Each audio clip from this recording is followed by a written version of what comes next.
African solution to African problems.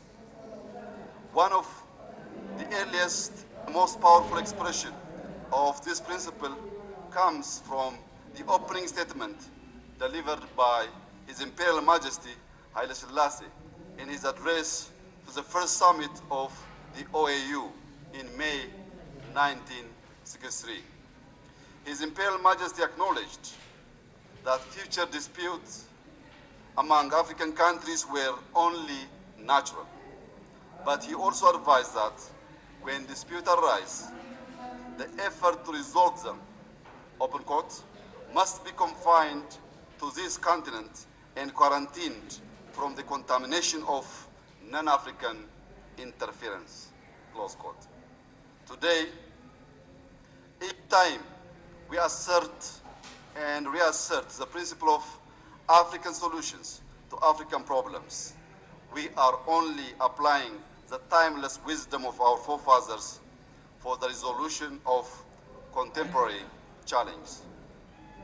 At the heart of the principle of African solution to African problems lies a belief in African solidarity, African agency, and the equal dignity of all human beings. Here in Ethiopia, we do not just insist on the principle of African solution for the resolution of our problems. We also present ourselves at the forefront in helping ourselves and fellow African countries to resolve challenges. Our leading role in peacekeeping mission, our peacemaking efforts in Sudan, Somalia, and South Sudan, and our recent successes in resolving our own long-standing no peace relationship with Eritrea are prominent examples in this respect. Excellencies, ladies and gentlemen, while the principle of African solutions to African problems is widely raised in the scope of conflict, it is imperative that we begin to extend this principle to a wide range of peace and security issues. Continental food security and food sovereignty is one such issue. Our continent is not only well able to feed itself, but can become a breadbasket of the world. With 65% of the world's remaining uncultivated arable land in our backyard, we need to critically assess why 1/3 of the hungry people in the world are in our continent. In Ethiopia, we have been working diligently to enhance agricultural productivity in the past 4 years. We have commenced an initiative that encourages smallholder farmers to farm in clusters that enable them to benefit from irrigation and mechanization. Our laser focus on wheat productivity is bearing fruit, and our ambition to begin exporting wheat this year has already materialized. A great achievement for Ethiopia and an even greater achievement for our continent. Ethiopia is also undertaking massive campaign to encourage both large and small-scale poultry, dairy, livestock farming, as well as urban agriculture through a national initiative we call Yelemat Turufat, loosely translated as Bounty of the Basket. These efforts are showing promising results. Not only will Ethiopia feed itself, we are confident that we can strongly contribute to global food supply through export and otherwise. The 2023 Dakar Declaration on Food Sovereignty and Resilience rightly acknowledged the continental awakening that it is time for Africa to feed itself and fully unlock its agricultural potential to feed the world. I call upon our African Union and development partners to support in unleashing this potential. Excellencies, sadly, the principle of African solution to African problems is not a silver bullet to address all our challenges, because Not all our problems are the products of our own making.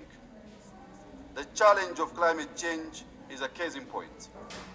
We all know that Africa's contribution to global warming is insignificant.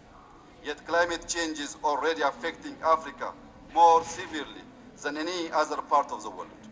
To this extent, climate change is an African problem, but its roots lies elsewhere.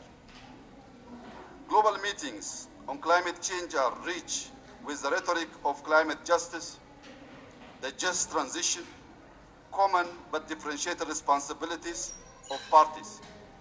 These talks, however, are hardly ever backed up with action. And Africa cannot wait.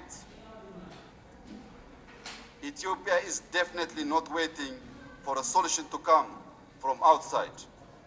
Instead, we are doing all we can to contribute to climate change mitigation and adaptation.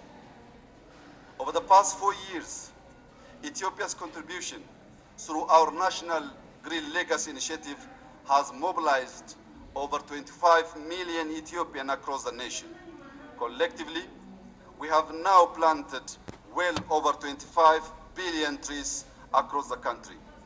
This impact could be equated to removing 64 million gasoline-powered cars from the roads for a whole year.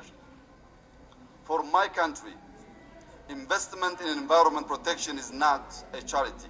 It is driven by enlightened self-interest.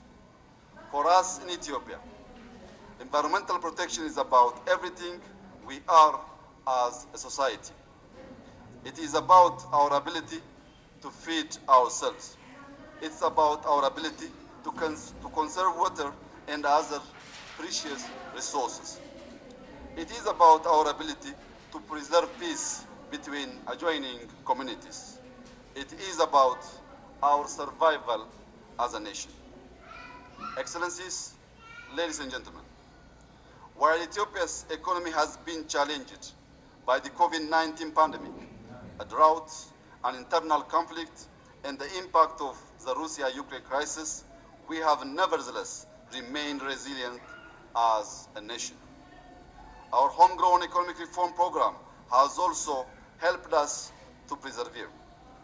Through this reform program that has enabled the opening up of the economy to competition, some of the major service sectors that have been closed to foreign investment for several decades, such as telecom and finance, are being progressively opened.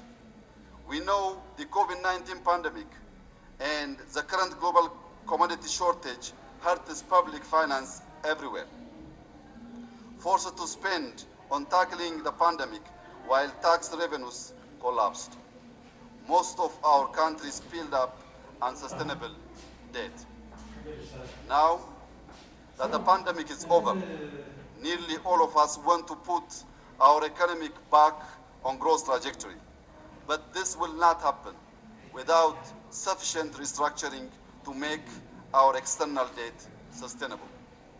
I therefore want to reaffirm our collective call for a fast and predictable global framework for debt restructuring that is conducive to accelerating sustainable, inclusive green growth in Africa. Excellencies, Africa today is leading voice for better world. Africa are increasingly resolving their differences by peaceful means. The African continent is fast-tracking the establishment and implementation of a rules-based system on trade governance that promises to create the world's largest free trade area. African countries are engaged in environmental conservation, reforestation, and a massive investment in the generation of clean energy from hydro sources. In short, Africa is leading the world in areas that matters for all humanity, and it is time for Africa's leadership role to be recognized and institutionalized. I would like to use this opportunity to lend my voice yet again for Africa to be represented on the UN Security Council with at least one permanent seat and double non-permanent seats. Moreover, Africa also needs to have proportionate representation at the G7, the G20, and similar global forums. Excellencies, ladies and gentlemen, on this same occasion last year, I called upon all of us to tackle Africa's typically negative portrayal by the global media. I stressed the need for Africa to tell her own story and not allow others to tell it in the service of their own interest. In this respect, please allow me to reiterate yet again the need to establish an African Union continental media house. Until Africa tells her own stories, her image will remain distorted. A distortion that affects not just how others view us, but also how we view ourselves. We owe it to ourselves and to our children that Africa's truths needs to be told as they are, untainted with external interest and biases. Excellencies, let me conclude by thanking you once again for standing with Ethiopia in our time of need. Ethiopia and Ethiopians are appreciative of the Pan-African solidarity that was on display in those difficult moments. Together, we prevailed.